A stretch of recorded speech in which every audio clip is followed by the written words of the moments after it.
कंजूस सेठ। जोधपुर नामक एक छोटे से गांव में सेठ बाबूराव रहता था। वह था तो बहुत अमीर, लेकिन उतना ही कंजूस भी था। पूरे गांव वाले इससे बहुत परेशान थे। एक दिन सेठ एक आलू की दुकान पर जाता है। सेठ जी, आलू कैसे दिए? आदमी 20 रुपए किलो। सेठ जी। सेठ, अरे भाई, आलू बेच रहे हो या सोना? आदमी, सेठ जी, इस पूरे गांव में सभी यही खरीद रहे हैं और आपको महंगे लग रहे।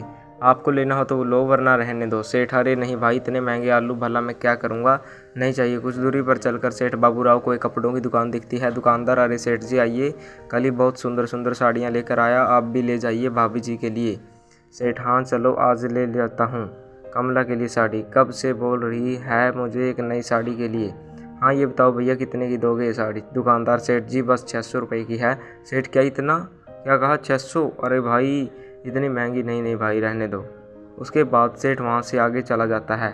दुकानदार, अरे पता नहीं कब इस कंजूस सेठ को थोड़ी सद्बुद्धि आएगी, जब देखो तब कंजूसी। सेठ अपने घर जाता है। कमला, अरे आ गए आप, आपको आलू लाने के लिए कहा था ना, आप तो खाली हाथ ही आ गई। हम मैं क्या बनाऊंगी? सेठ, अरे भाग्यवान, बहुत महंगे थे आलू, पर तुम कुछ और सब्जी बना लो। हे भगवान, पता नहीं ये किस आदमी से पाला पड़ गया है, हर वक्त तुम्हारी कंजूसी, मुझे कुछ नहीं पता। कल मुझे आलू चाहिए बस, वरना मैं कल खाना नहीं बनाऊंगी। अगली सुबह एक नौकर सेठ के पास आता है। नौकर, सेठ जी, आपने कई महीनों से मेरी पगार नहीं दी है। सेठ, अरे पिछले महीने ही तो दी थी तुझे मेरी पगार। नौकर, सेठ जी वो पिछले महीने की बात नहीं, कई महीनों बीत चुके हैं उस पगार को तो। कमला, अरे क्यों करते हैं आप ऐसा, दे दीजिए ना बेचारे को पगार, आखिर उसे भी तो अपने बीवी बच्चे पालने होते हैं। सेठ, अरे हाँ हाँ ठीक है, तुम चुप रहो, मैं कहीं भागा थोड़े ही जा रहा हूँ, दे दूंगा तेरी इसकी पगार, कल आकर ले जाना, ठीक है। नौकर, ठीक है सेठ जी, ये बोलकर नौकर वहाँ से चला जाता है। अगली सुबह सेठ अपनी दुकान पर जा रहा होता है कि तभी गांव के दो लोग आपस में बात कर रहे होते हैं। पहला आदमी, अरे भैया सुना है पास वाले गांव में बहुत सस्ते में आलू की बोरियां मिल रही हैं। दूसरा आदमी, हाँ भाई सुना तो है, मैं तो कल ही जाऊंगा, आखिरी ऐसा मौका फिर कैसे मिले या ना मिले। सेठ, अरे सस्ते में आलू की बोरियां, अरे वहाँ तो मैं ज़रूर जाऊँगा पास वाले गाँव में, और कमला को सस्ते में खूब सारे आलू लाकर दे दूँगा। हाँ, थोड़ी ही देर में सेठ दूसरे गांव पहुंचता है और काफ़ी सस्ते में ही आलू की बोरी ले आता है। सेठ, अब मैं ये आलू की बोरी लेकर कैसे जाऊंगा?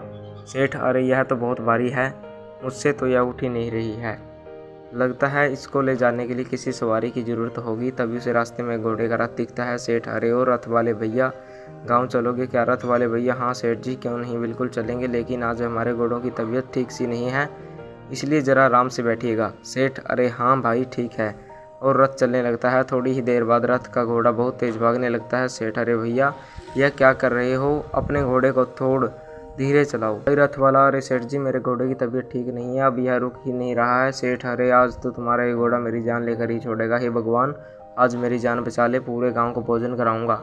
थोड़ी देर बाद अचानक से घोड़ा रुक जाता है। सेठ, आज तो बाल बाल बचा, वरना ये घोड़ा तो मुझे मार ही डालता।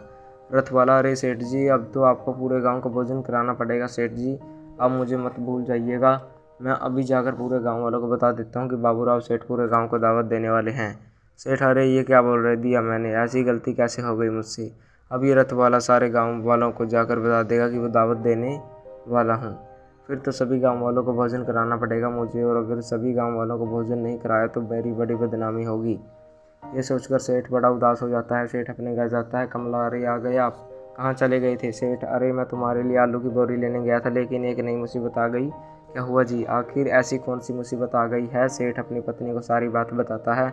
कमला, अरे ये तो कितनी अच्छी बात हुई न थी, आखिर आपकी जान बच गई, आपने खुद ही तो बोला था कि आप सभी गाँव वालों को भोजन कराएंगे, और ये तो और भी अच्छी बात है कि हमारे घर सभी गाँव वाले दावत पर आएंगे। सेठ जी, अरे गाँव वालों के भोजन का खर्चा बहुत महंगा पड़ जाएगा, मेरे इतने सारे पैसे तो दावत में ख़त्म हो जाएंगे, लेकिन अब तो मुझे गांव वालों को दावत देनी ही पड़ेगी। सेठ काफ़ी सोचता है, फिर उसे एक तरीकी तरकीब सूझती है। सेठ एक हलवाई को अपने घर बुलाता है। हलवाई, बताइए क्या बनवाना है आपको? सेठ, मुझे ऐसे लड्डू बनवाने हैं जो किसी से भी ना चबाए जाएं, तुम एक एक लड्डू काफ़ी बड़ा और ठोस बनाना।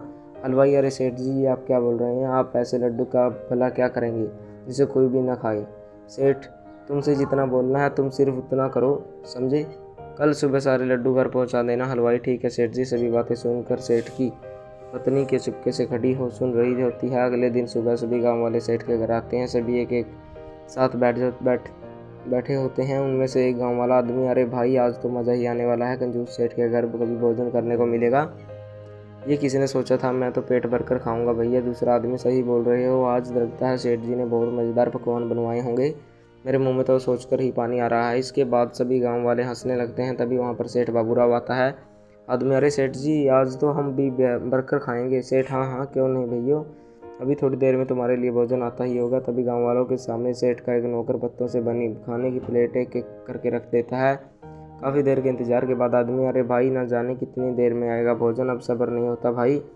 तभी सेठ की पत्नी एक थाली में बहुत सारे लड्डू लेकर आती है और उसके भी की प्लेट में एक एक लड्डू रख देती है। आदमी, अरे सेठ जी, सिर्फ एक लड्डू, अब इसमें भला हमारा क्या होगा? इस एक लड्डू से तो हमारी भूख ही नहीं मिटेगी। सेठ, अरे भाइयों, ऐसा नहीं है, मैंने आप सभी गांव वालों के लिए काफ़ी सारे पकवान बनाए हैं, लेकिन मैं आपके साथ एक खेल खेलना चाहता हूँ। आदमी, खेल?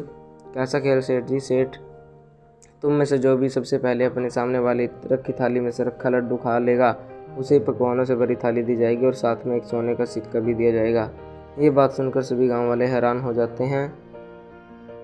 सभी गांव वाले अपने सामने रखे लड्डुओं को उठाते हैं और खाना शुरू कर देते हैं। थोड़ी देर में गांव वाले अपना अपना लड्डू ख़त्म कर देते हैं, जिसे देख सेठ हैरान हो जाता है। सेठ, अरे यह कैसे हो गया? इन सब ने तो ये लड्डू खा ही लिए भगवान, अब तो इनके लिए पकवानों से भरी थाली मंगवानी पड़ेगी। आदमी, ये लो सेठ जी, खा लीजिए आपके लड्डू, अब जल्दी से पकवानों से भरी थाली मंगवा दीजिए। सेठ, हाँ ठीक है, मंगवाता हूँ। तभी गांव वालों को पकवानों से भरी एक थाली दी जाती है, जिससे गांव वाले बड़े चाव से खाने लगते हैं। गांव वाले, अरे वाह, आज तो सेठ जी आपने मन खुश कर दिया हमारा। चलिए अब हमारा एक एक सोने का सिक्का दो दीजिए। सेठ, हाँ हाँ ठीक है, देता हूँ सोने का सिक्का। तभी सेठ अपनी पोटली में से एक एक सोने का सिक्का सभी गांव वालों को देता है। इसके बाद सभी गांव वाले वहाँ से बहुत खुश होकर चले जाते हैं। सेठ, हाय, यह क्या हो गया? लेकिन ये कैसे हो गया? मैंने तो हलवाई से ठोस लड्डू ही बनवाए थे ना जाने कैसे गाँव वालों ने यह वह भी गटक लिए। अरे चुप हो जाइए आप। जब आप उस हलवाई से ठोस और न चबाने वाले लड्डू बनाने की बात कर रहे होते हैं तो मैंने सब सुन लिया था। इसके बाद मैंने खुद सभी गांव वालों के लिए लड्डू बनवाए और अपने लड्डू मंगवाए थे। उन्होंने उन्हें अपने बनाए लड्डू से बदल दिया था। घर आए मेहमानों के साथ ऐसा कोई ऐसा करता है क्या? मेहमान तो भगवान का रूप होते हैं, पर आप उनके साथ ऐसा खराब बर्ताव करने जा रहे थे। मैं आपकी पत्नी हूँ और ये मेरा कर्तव्य बनता है कि मैं आपको कोई भी गलती ना करने दूँ। अपनी पत्नी की ऐसी बातें सुन सेठ को अपनी गलती पर पछतावा होता है। सेठ, तुम सही कह रही हो भगवान, तुमने मेरी आंखें खोल दी। मैं अपनी कंजूसी के कारण घर भोजन करने आए मेहमानों के साथ कितना गलत करने जा रहा था, लेकिन तुमने मेरी सूझबूझ से ऐसा नहीं होने दिया। तुम्हारा बहुत बहुत धन्यवाद। तो दोस्तों, कैसी लगी आपको कहानी? कमेंट करके जरूर बताएं। अगर आप हमारे चैनल पर नए हो तो चैनल को सब्सक्राइब करें, वीडियो को लाइक करें।